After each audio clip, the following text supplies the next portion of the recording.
Good morning, students.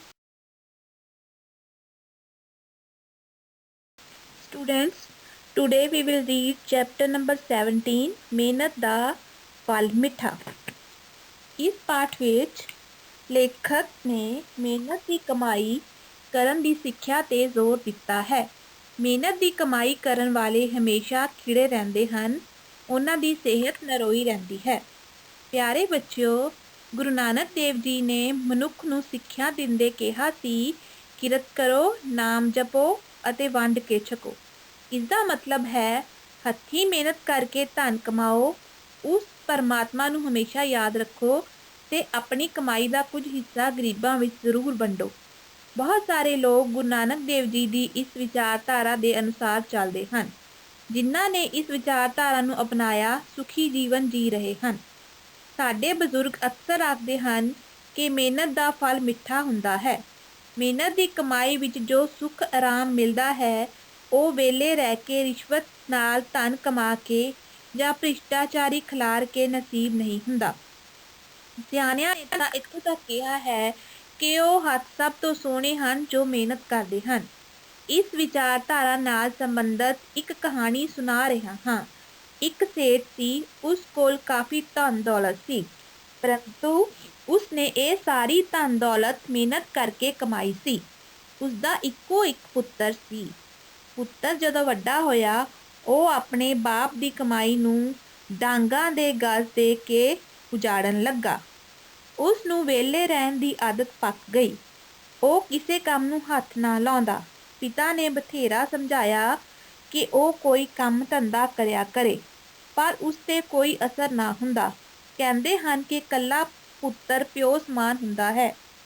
ਪਿਤਾ ਜਦੋਂ ਵੀ ਉਸ ਨੂੰ ਥੋੜ੍ਹਾ ਔਖਾ ਹੋ ਕੇ ਬੋਲਦਾ, ਮਾਂ ਆਪਣੇ ਪੁੱਤਰ ਦੇ ਅੱਗੇ ਡਟ ਕੇ ਖੜੋ ਜਾਂਦੀ।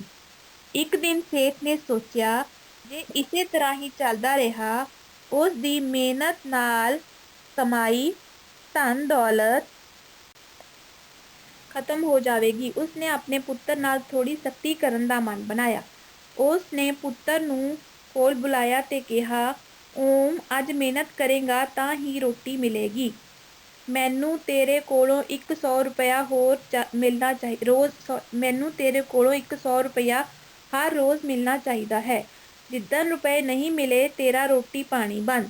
ਓਮ ਰੋਂਦਾ ਹੋਇਆ ਆਪਣੀ ਮਾਂ ਕੋਲ ਗਿਆ ਤੇ ਕਹਿਣ ਲੱਗਾ, ਮਾਂ, ਮੈਨੂੰ 100 ਰੁਪਇਆ ਦੇ। ਅੱਜ ਮੈਨੂੰ ਘਰ ਵਿੱਚ ਰੋਟੀ ਤਾਂ ਮਿਲੇਗੀ ਜੇ ਮੈਂ ਪਿਤਾ ਜੀ ਨੂੰ 100 ਰੁਪਇਆ ਦੇਵਾਂਗਾ। ਮਾਂ ਕੋਲੋਂ 100 ਰੁਪਇਆ ਲੈ ਕੇ ਪੁੱਤਰ ਬਾਹਰ ਚਲਾ ਗਿਆ। ਸ਼ਾਮ ਨੂੰ ਘਰ ਪਰਤਣ ਤੇ ਪਿਤਾ ਨੇ 100 ਰੁਪਏ ਦੀ ਮੰਗ ਕੀਤੀ। ਓਮ ਨੇ 100 ਰੁਪਇਆ ਪਿਤਾ ਨੂੰ ਦੇ ਦਿੱਤਾ। ਸੇਠ ਨੂੰ ਪੱਕਾ ਸ਼ੱਕ ਸੀ ਕਿ ਇਹ 100 ਰੁਪਇਆ ਮਿਹਨਤ ਨਾਲ ਕਮਾਇਆ ਨਹੀਂ ਹੈ। ਉਹ ਇਹ ਜ਼ਰੂਰ ਆਪਣੀ ਮਾਂ ਕੋਲੋਂ ਲਿਆਇਆ ਹੈ। ਉਸ ਨੇ ਪੁੱਤਰ ਨੂੰ ਕਿਹਾ, ਓਮ ਜਾ, ਇਹ ਰੁਪਏ ਖੂਹ ਵਿੱਚ ਸੁੱਟ ਆ। ਪੁੱਤਰ ਬਿਨਾਂ ਦੇਰੀ ਕੀਤੇ 100 ਰੁਪਏ ਖੂਹ ਵਿੱਚ ਸੁੱਟ ਆਇਆ। ਪਰੰਤੂ ਸੇਠ ਨੇ ਆਪਣੀ ਪਤਨੀ ਨੂੰ ਉਸਦੇ ਪੇਕੇ ਭੇਜ ਦਿੱਤਾ। ਅਗਲੇ ਦਿਨ ਪਿਤਾ ਨੇ ਉਸ ਨੂੰ ਫਿਰ 100 ਰੁਪਏ ਕਮਾ ਕੇ ਲਿਆਉਣ ਲਈ ਕਿਹਾ। ਮਾਂ ਤਾਂ ਘਰ ਨਹੀਂ ਸੀ। ਓਮ ਆਪਣੀ ਭੈਣ ਕੋਲ ਚਲਾ ਗਿਆ ਤੇ 100 ਰੁਪਏ ਦੀ ਮੰਗ ਕੀਤੀ। ਭੈਣ ਨੇ ਵੀ ਉਸ ਨੂੰ 100 ਰੁਪਏ ਦੇ ਦਿੱਤੇ। ਸ਼ਾਮ ਪੈਣ ਤੇ ਓਮ ਨੇ ਉਹੀ ਰੁਪਏ ਪਿਤਾ ਜੀ ਨੂੰ ਦੇ ਦਿੱਤੇ। ਸੇਠ ਨੂੰ ਪਤਾ ਸੀ ਕਿ ਉਹ ਇਹ ਰੁਪਏ ਆਪਣੀ ਭੈਣ ਕੋਲੋਂ ਲੈ ਕੇ ਆਇਆ ਹੈ। ਉਸ ਨੇ ਕਿਹਾ, ਓਮ, ਇਹ 100 ਰੁਪਏ ਵੀ ਖੂਹ ਵਿੱਚ ਸਿੱਟ ਆ। ਨਾਲ ਹੀ ਉਸਨੇ ਆਪਣੀ ਧੀ ਨੂੰ ਉਸਦੇ ਨਾਨਕੇ ਭੇਜ ਦਿੱਤਾ। ਅਗਲੇ ਦਿਨ ਓਮ ਨੂੰ 100 ਰੁਪਏ ਦੇਣ ਵਾਲਾ ਕੋਈ ਨਹੀਂ ਸੀ। ਉਸਨੂੰ ਸਾਰਾ ਦਿਨ ਹੱਡ ਭੰਨ ਕੇ ਕਮਾਈ ਕਰਨੀ ਪਈ। ਸ਼ਾਮ ਨੂੰ ਜਦੋਂ ਉਸਦੀ ਮਿਹਨਤ ਦੀ ਕਮਾਈ ਦੇ 100 ਰੁਪਏ ਮਿਲੇ ਤਾਂ ਆਪਣੇ ਪਿਤਾ ਜੀ ਕੋਲ ਲੈ ਆਇਆ ਤੇ ਕਹਿਣ ਲੱਗਾ, ਪਿਤਾ ਜੀ, ਆਹ ਲਓ 100 ਰੁਪਏ। ਸੇਠ ਨੇ ਫਿਰ ਉਹੀ ਕਿਹਾ, ਓਮ ਜਾ, ਇਹ 100 ਰੁਪਏ ਵੀ ਖੂਹ ਵਿੱਚ ਸੁੱਟ ਆ। ਆਪਣੀ ਮਿਹਨਤ ਦੀ ਕਮਾਈ ਨੂੰ ਖੂਹ ਵਿੱਚ ਸੁੱਟਣ ਬਾਰੇ ਸੁਣ ਕੇ ਓਮ ਚੀਖ ਕੇ ਬੋਲਿਆ, ਪਿਤਾ ਜੀ, ਇਹ 100 ਰੁਪਏ ਕਮਾਉਣ ਲਈ ਮੈਂ ਸਾਰਾ ਦਿਨ ਮਜ਼ਦੂਰੀ ਕੀਤੀ। ਇੱਟਾਂ ਤੋੜਦਿਆਂ ਮੇਰੇ ਹੱਥਾਂ ਤੇ ਛਾਲੇ ਵੀ ਪੈ ਗਏ। ਤੁਸੀਂ ਕਹਿੰਦੇ ਹੋ ਕਿ ਇਹ ਰੁਪਏ ਖੂਹ ਵਿੱਚ ਸੁੱਟ ਆਵਾਂ? ਨਹੀਂ, ਮੈਂ ਇਹ ਨਹੀਂ ਸੁੱਟਾਂਗਾ। ਸੇਠ ਨੇ ਅੱਗੇ ਹੋ ਕੇ ਪੁੱਤਰ ਨੂੰ ਜੱਫੀ ਵਿੱਚ ਲੈ ਲਿਆ ਤੇ ਪਿਆਰ ਦਿੰਦਾ ਬੋਲਿਆ, ਬਸ ਓਮ, ਇਹੀ ਮੈਂ ਤੇਰੇ ਮੂੰਹੋਂ ਸੁਣਨਾ ਚਾਹੁੰਦਾ ਸਾਂ। ਮਿਹਨਤ ਦੀ ਕਮਾਈ ਸੁੱਟਣ ਲੱਗਿਆਂ ਜਿਵੇਂ ਤੈਨੂੰ ਦੁੱਖ ਹੋਇਆ ਹੈ, ਤਿਵੇਂ ਮੇਰੀ ਮਿਹਨਤ ਦੀ ਕਮਾਈ ਉਜਾੜਦਿਆਂ ਦੇਖ ਕੇ ਮੈਨੂੰ ਵੀ ਦੁੱਖ ਹੋ ਰਿਹਾ ਸੀ। ਪਿਤਾ ਜੀ, ਅੱਗੋਂ ਮੈਂ ਮਿਹਨਤ ਦੀ ਕਮਾਈ ਹੀ ਕਰਾਂਗਾ। ਮੈਨੂੰ ਅਹਿਸਾਸ ਹੋ ਗਿਆ ਹੈ ਕਿ ਮਿਹਨਤ ਦਾ ਫਲ ਮਿੱਠਾ ਹੁੰਦਾ ਹੈ। ਓਮ ਨੇ ਪਛਤਾਵੇ ਦੇ ਅਥਰੂ ਬਹਾਉਂਦਿਆਂ ਕਿਹਾ। ਸੇਠ ਆਪਣੀ ਜਿੱਤ ਤੇ ਖੜਾ ਮੁਸਕਰਾ ਰਿਹਾ ਸੀ। ਅੱਗੇ ਹੈ ਔਖੇ ਸ਼ਬਦਾਂ ਦੇ ਅਰਥ। ਕਿਰਤ ਕਰੋ, ਹੱਥੀਂ ਮਿਹਨਤ ਕਰਕੇ ਖਾਓ। ਵੰਡ ਕੇ ਛਕੋ, ਜੋ ਕਮਾਈ ਕਰੋ ਉਸਨੂੰ ਵੰਡ ਕੇ ਖਾਓ। ਨਸੀਬ ਨਹੀਂ ਹੁੰਦਾ, ਪ੍ਰਾਪਤ ਨਹੀਂ ਹੁੰਦਾ, ਉਜਾੜਦਿਆਂ ਬਰਬਾਦ ਹੁੰਦਿਆਂ। ਹੱਡ ਭੰਨ ਕੇ ਕਮਾਈ ਕਰਨੀ, ਸਖਤ ਮਿਹਨਤ ਕਰਨੀ। ਨਾਮ ਜਪੋ, ਪਰਮਾਤਮਾ ਦੀ ਭਗਤੀ ਕਰੋ। ਵਿਚਾਰਧਾਰਾ, ਖਿਆਲ। ਡਾਂਗਾਂ ਦੇ ਗਜ਼ ਦੇ ਕੇ, ਵਾਧੂ ਸਮਝ ਕੇ। ਆਂਸੂ, ਹੰਝੂ। ਅੱਗੇ ਹੈ ਬਹੁ ਵਿਕਲਪੀ ਪ੍ਰਸ਼ਨ। ਮਿਹਨਤ ਦਾ ਫਲ ਕਿਹੋ ਜਿਹਾ ਹੁੰਦਾ ਹੈ? ਮਿੱਠਾ। ਭ੍ਰਸ਼ਟਾਚਾਰੀ ਨੂੰ ਕੀ ਨਸੀਬ ਨਹੀਂ ਹੁੰਦਾ? ਸੁੱਖ। ਸੇਠ ਦਾ ਮੁੰਡਾ ਉਸਦੇ ਧਨ ਨੂੰ ਕੀ ਕਰ ਰਿਹਾ ਸੀ? ਉਜਾੜ ਰਿਹਾ ਸੀ। ਸੇਠ ਆਪਣੇ ਪੁੱਤਰ ਨੂੰ 100 ਰੁਪਏ ਕਿੱਥੇ ਸੁੱਟਣ ਲਈ ਆਖਦਾ ਸੀ? ਖੂਹ ਵਿੱਚ। ਮੁੰਡਾ ਕਿਹੜੇ ਪੈਸੇ ਖੂਹ ਵਿੱਚ ਸੁੱਟਣ ਲਈ ਨਾ ਗਿਆ? ਮਿਹਨਤ ਦੀ ਕਮਾਈ ਦੇ।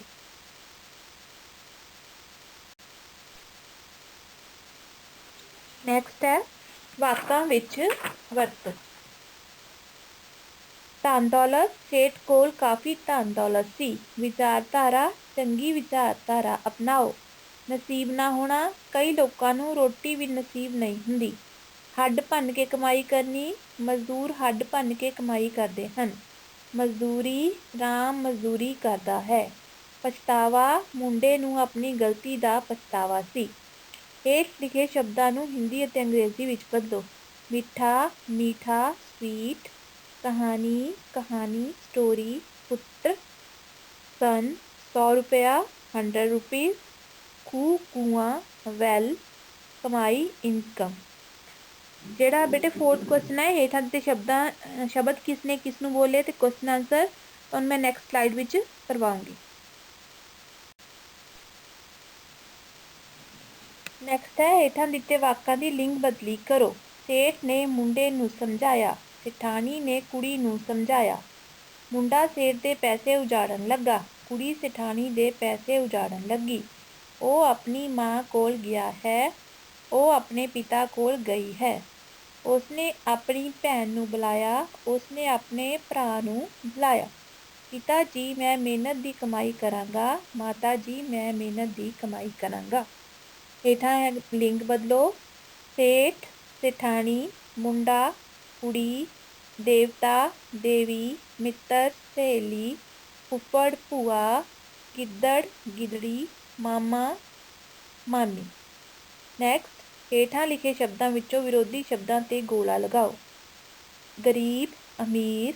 ਬਜ਼ੁਰਗ, ਨਿਆਣਾ। ਵੱਡਾ, ਛੋਟਾ। ਔਖਾ, ਸੌਖਾ। ਸਖਤੀ, ਨਰਮੀ। ਥੋੜ੍ਹਾ, ਜ਼ਿਆਦਾ। Now question answers of this chapter. ਮਿਹਨਤ ਦਾ ਫਲ। ਕੁਐਸਚਨ ਨੰਬਰ 1, ਗੁਰੂ ਨਾਨਕ ਦੇਵ ਜੀ ਨੇ ਮਨੁੱਖ ਨੂੰ ਸਿੱਖਿਆ ਦਿੰਦੇ ਕੀ ਆਖਿਆ ਸੀ? ਉੱਤਰ, ਗੁਰੂ ਨਾਨਕ ਦੇਵ ਜੀ ਨੇ ਕਿਹਾ ਸੀ ਕਿਰਤ ਕਰੋ, ਨਾਮ ਜਪੋ ਅਤੇ ਵੰਡ ਕੇ ਛਕੋ। ਪ੍ਰਸ਼ਨ 2, ਕਿਹੋ ਜਿਹੀ ਕਮਾਈ ਨਾਲ ਕਦੀ ਸੁੱਖ ਆਰਾਮ ਨਹੀਂ ਮਿਲਦਾ? ਉੱਤਰ, ਬਿਨਾਂ ਮਿਹਨਤ ਦੀ ਕਮਾਈ ਨਾਲ ਕਦੀ ਸੁੱਖ ਆਰਾਮ ਨਹੀਂ ਮਿਲਦਾ। ਪ੍ਰਸ਼ਨ ਨੰਬਰ 3, ਸੇਠ ਨੇ ਆਪਣੀ ਧਨ ਦੌਲਤ ਕਿਵੇਂ ਇਕੱਠੀ ਕੀਤੀ ਸੀ? ਉੱਤਰ, ਸੇਠ ਨੇ ਆਪਣੀ ਧਨ ਦੌਲਤ ਮਿਹਨਤ ਕਰਕੇ ਇਕੱਠੀ ਕੀਤੀ ਸੀ। ਪ੍ਰਸ਼ਨ ਨੰਬਰ 4, ਸੇਠ ਨੇ ਮੁੰਡੇ 'ਤੇ ਸਖਤੀ ਕਰਦਿਆਂ ਕੀ ਕਿਹਾ? ਉੱਤਰ, ਸੇਠ ਨੇ ਮੁੰਡੇ 'ਤੇ ਸਖਤੀ ਕਰਦਿਆਂ ਕਿਹਾ ਕਿ ਜੇਕਰ ਉਹ ਮਿਹਨਤ ਕਰੇਗਾ ਤਾਂ ਹੀ ਉਸਨੂੰ ਰੋਟੀ ਮਿਲੇਗੀ। ਪ੍ਰਸ਼ਨ ਨੰਬਰ 5, ਜਦੋਂ ਸੇਠ ਨੇ ਮੁੰਡੇ ਨੂੰ ਉਸਦੀ ਮਿਹਨਤ ਦੀ ਕਮਾਈ ਦੇ ਪੈਸੇ ਖੂਹ ਵਿੱਚ ਸੁੱਟਣ ਲਈ ਕਿਹਾ ਤਾਂ ਉਹ ਕੀ ਬੋਲਿਆ? ਮੁੰਡੇ ਨੇ ਕਿਹਾ ਕਿ ਉਹ ਆਪਣੀ ਮਿਹਨਤ ਦੀ ਕਮਾਈ ਖੂਹ ਵਿੱਚ ਨਹੀਂ ਸੁੱਟੇਗਾ। ਬੇਟੇ ਇਹ ਕੁਐਸਚਨ ਆਨਸਰ ਤੁਸੀਂ ਆਪਣੀ ਕਾਪੀ ਦੇ ਉੱਪਰ ਨੋਟ ਕਰਨੇ ਆ ਅਤੇ ਇਹਨਾਂ ਨੂੰ ਲਰਨ ਕਰਨਾ।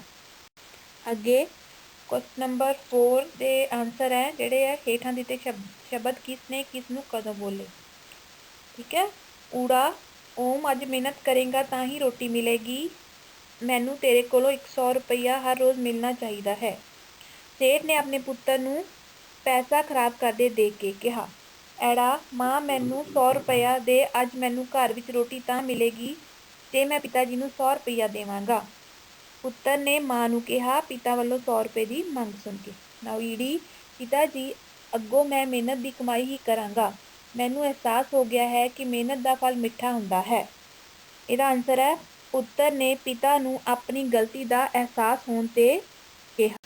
Friends, today's homework is read the chapter and note down and learn the exercises properly. Thank you and have a nice day.